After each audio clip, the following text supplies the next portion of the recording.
Good morning sir, नमस्ते। नमस्ते। सबसे पहली चीज कि मैं अंकिता को काफी टाइम से जानता हूँ और इनके कोच हेमंत बिंद्रे जो मेरे बहुत अच्छे दोस्त हैं। और अब मुझे लगता है कि आपके कोच जो हैं आपसे ज्यादा प्रोत्साहित हो रहे हैं अपना वेट लूज करने के लिए। पहली चीज तो मैं देख रहा था कि काफी उसने वजन कम किया और now he wants to come back on the same on the tennis जैसे पहले चल रहे थे। और आपके साथ काफी समय से लगे हुए हैं हेमंत जी। बिंद्रे। सबसे पहली चीज अंकिता मैं यह पूछना चाहता हूँ कि आपकी जो रैंकिंग है अभी ऑलमोस्ट 160 के आसपास है।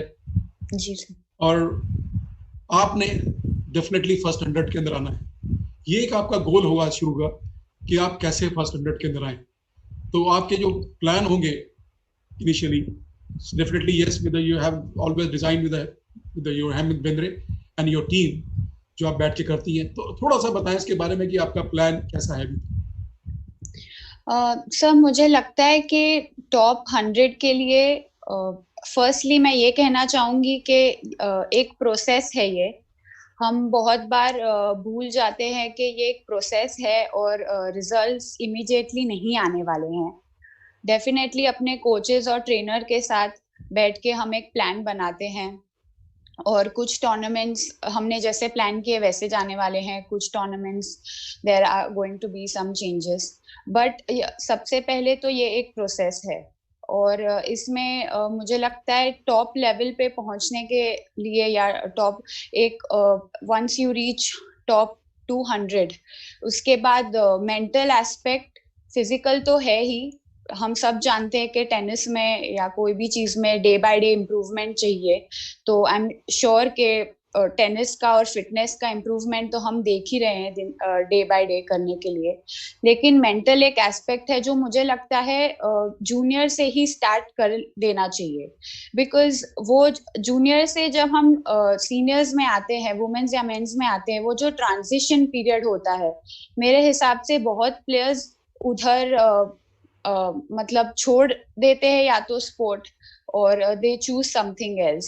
सो आई फील दैट अगर मेंटल एस्पेक्ट हम बहुत ही जल्दी एज से स्टार्ट करेंगे, so it will definitely help the players, because you are also practicing that mental aspect, which is on court off court in your practice. And जैसे ही आप अपना आप रैंकिंग्स में इम्प्रूव होते जाएंगे, डे बाय डे इम्प्रूव होते जाएंगे game पे, तो एक्चुअली जब वो टाइम आएगा व्हेन मेंटल टेस्ट होगा आपका, it will definitely help you starting if you start it at a young age. आपने और बड़ा बोला अंकिता कि जो जूनियर से लोग कई बार छोड़ देते हैं। जी। वो एक ट्रांजेक्शन जब होती है ट्रांजेक्शन जब प्लेयर से जूनियर से आपको सीनियर में जाने के लिए जो जी। हिंदुस्तान में या भारत में हमारे as we say always as Rohan also said yesterday skill wise we are the very top play people in world yes. Wide.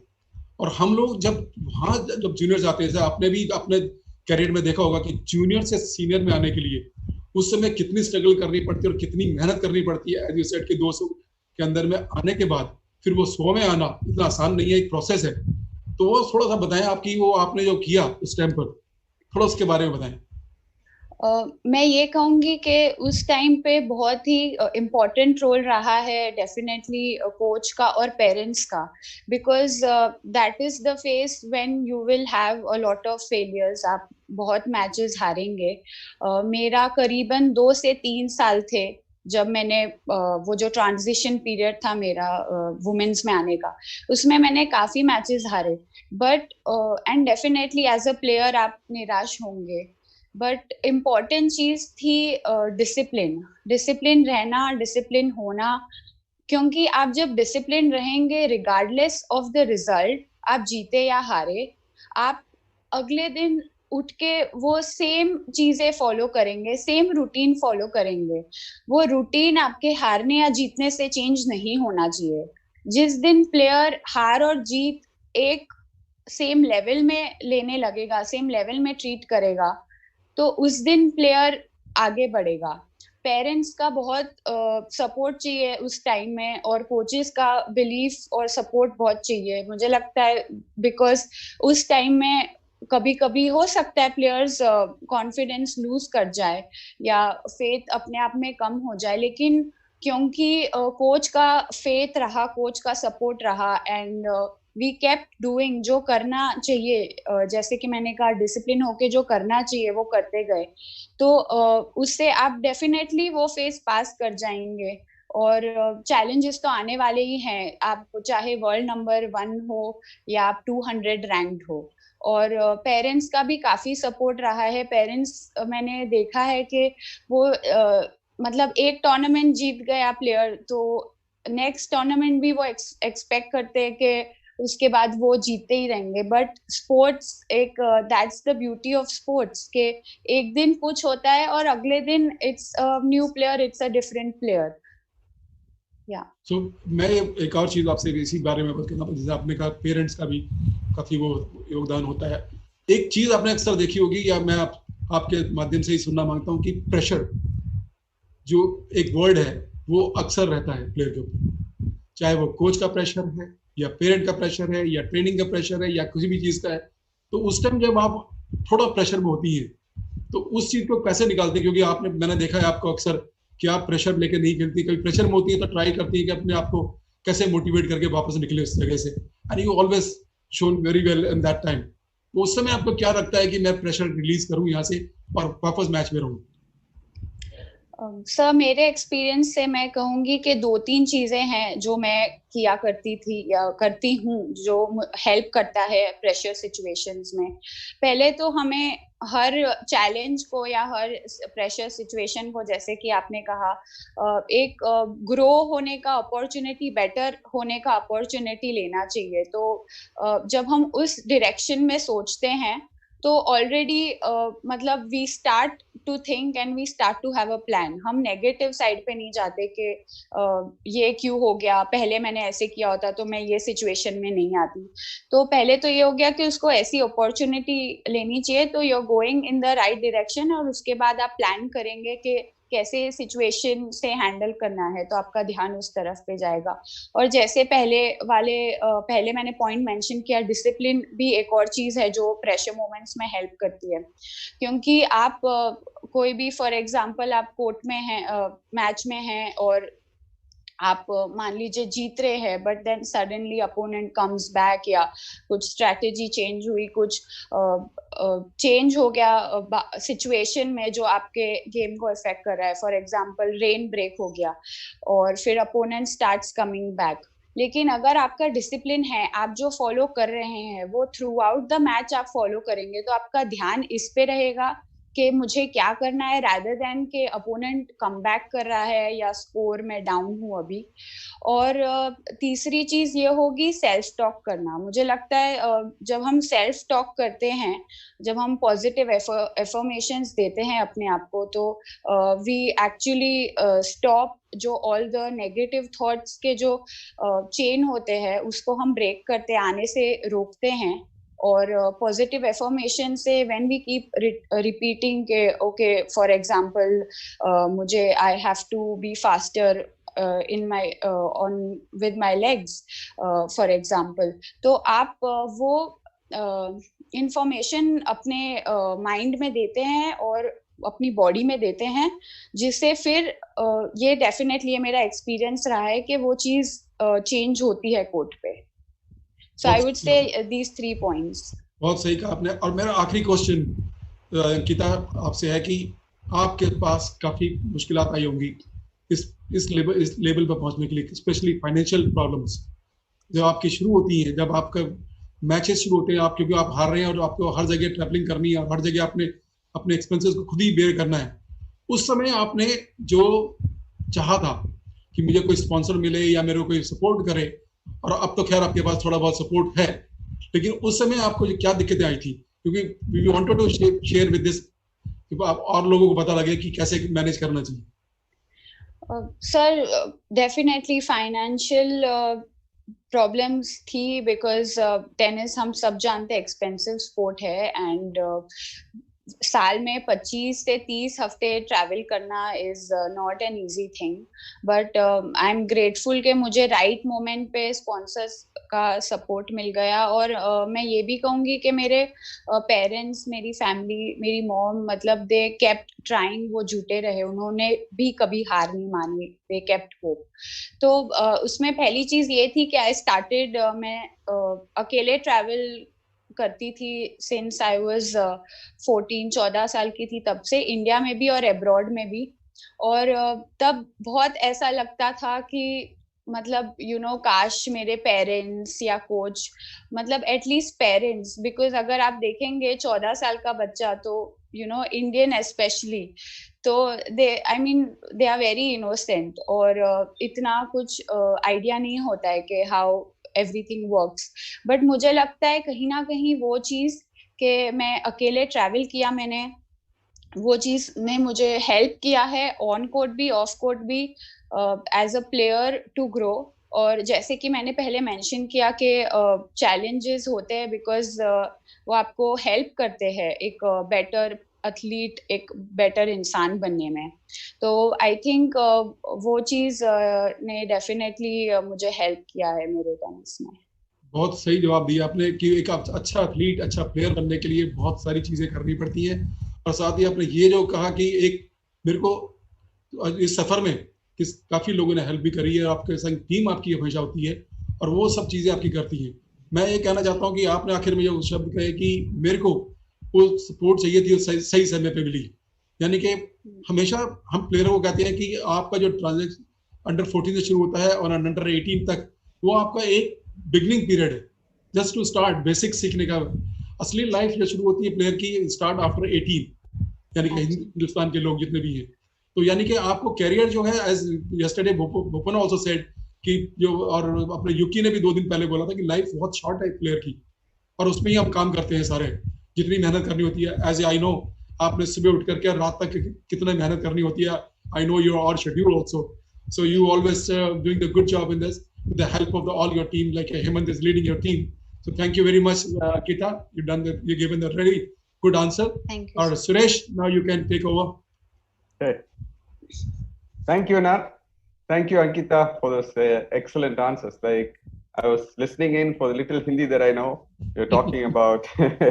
So who taught you? Who taught you these things, these aspects, to do the mental aspects between points, or One is definitely so that you learn from your experience, from your matches. Here I would like to add this point that everything has to be in balance. You cannot just win and move ahead, move further. I really feel that whether you call it failure or losing matches is a very important part, because I have learned when I've lost. Because when you lose a match, you start thinking, you ask your coach, you discuss it with your parents, or you share it with your coach, and you start thinking, you have that process where you ask yourself, what was the thing that I did right and where I went wrong. So I think that is an important part. Of course, that's also the learning part. And like I mentioned about the transition period, that's when I took help of a sports psychologist, and I started mental training with her, and she would teach me exercises or drills that I can use on court. Another thing I would say is, if we can have advise, not advise, but if we can tell our athletes to start meditating from a young age, I feel that really helps. Because I've done I did 2-3 courses, and one of the courses was to do with yoga and meditation. And I learned that most of us, like not the younger ones but also adults, we are not aware. So now this word itself, aware, self-awareness, being aware, you don't you probably know the word, but you don't realize when you actually go through that experience or read about it or have that knowledge. So I would say that meditating, like I said, mental training also helps, and we can add that aspect also, so that players, for example, I started at when I was 18 or 20. If required, we can start that in moderation from an early age. But I would say meditation, kids can start that from 8 or 10 years, and it helps you first to be self-aware, and it helps you most importantly to be aware of your breath. And I think when you be aware with your breath, what happens actually is everything slows down, and your mind is so clear that it's tough to explain. But once you feel it, once you experience it, you will see the difference, and you'll understand what I'm talking about. Absolutely, Ankita. This was going to be my next question, but just answered everything that I wanted to. Sorry. No, asking the question is not important. Your answer is what is important. I didn't expect someone like you, who's only 27 years old, to make such profound statements as, the awareness. We know the word, but we don't know what it actually means. And this awareness comes only when you do meditation repeatedly over a period of time. And then most important thing is you have a certain awareness of this awareness. And as you go in the next few years, you'll see that it is getting deeper and deeper. And deeper. Exactly. Yes. So, the constant practice, just like your tennis, that also needs constant practice, and you get better and better at it. You should keep at it. Yeah. Very good. Thank you, sir. And you must be having a tough time in this lockdown. You love to get onto the court and hit tennis balls. I've never seen you sit outside it. So what do you do? Like I said, sir, I'm also trying to take positives from this situation. I know it's a terrible thing that's going on, but I feel we as athletes, we always try to see the positive in everything, and that's what keeps us going. And when, like, from a normal public point of view, I think if we can maintain that and keep positive, we can help others as well to feel positive, because actually everyone's at home and so many people are staying together, and there are such situations where people are not even getting daily meals, so it's you can't tell them to be positive. But yes, so I'm definitely trying to do my bit, and what I'm doing at home currently is like I mentioned, discipline is everything, and it's always been the top priority for me. And I have my routine where I wake up in the morning, I start with meditation, I do my exercises, and then the rest of the day I give time to either learning new skills, reading about new topics which I've not done before, because we always traveling and playing matches. And yes, of course, spending time with family. I think that's also important, considering how much we travel, 25 to 30 weeks in a year. So I know that we're not going to get this chance again. Hopefully, with God's grace, everything is going to be fine soon. And I'm making the best use of this time. So also so that once I'm trying to be as fit as I can in these circumstances, whatever is available at home. I'm doing everything inside my house, so that once things open up, and I'm at least fitter than I was before. Oh, that's good. So Ankita becoming fitter than what she was is something, because we always thought you're a very fit player. So where is home? Home is in Pune or in Gujarat? Originally, I'm from Ahmedabad, sir, born and brought up in Ahmedabad, and that's where I started. But currently, I'm in Pune because I train in Pune, and I came back from Fed Cup Dubai to train for 3-4 days, and I was supposed to fly to Australia. Yeah, so I was in Pune. I'm in Pune. Okay, so you shifted to Pune now. Yes, okay. I keep going. There is some little disturbance in the internet. Okay. Hello? I have a couple of nice questions. Sure, sir. One from Hi Janki. We'll be done in another 2-3 minutes for you. Hi Janki, can you hear us? Okay. We have a couple of nice questions. One is from Preetham. She's asking, Indian society always has been against girls to take up sports. Did Ankita ever face such hurdle, and how did she overcome it?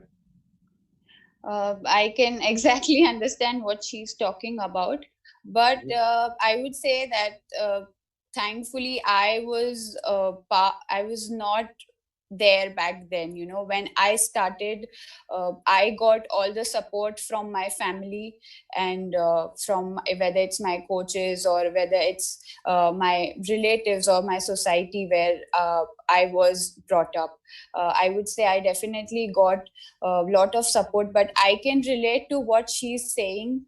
And I would just say that, like I mentioned earlier, you know, we are definitely gonna have challenges, and I can also think from a point of view where, like, being a female coach, because we now probably it's growing and we are getting more female coaches, and so I can understand that, you know, what she feels or what she's trying to say. But I will just say that it's changing, and with female athletes coming up not only in tennis but other sports as well, I think this is also changing and it'll get better.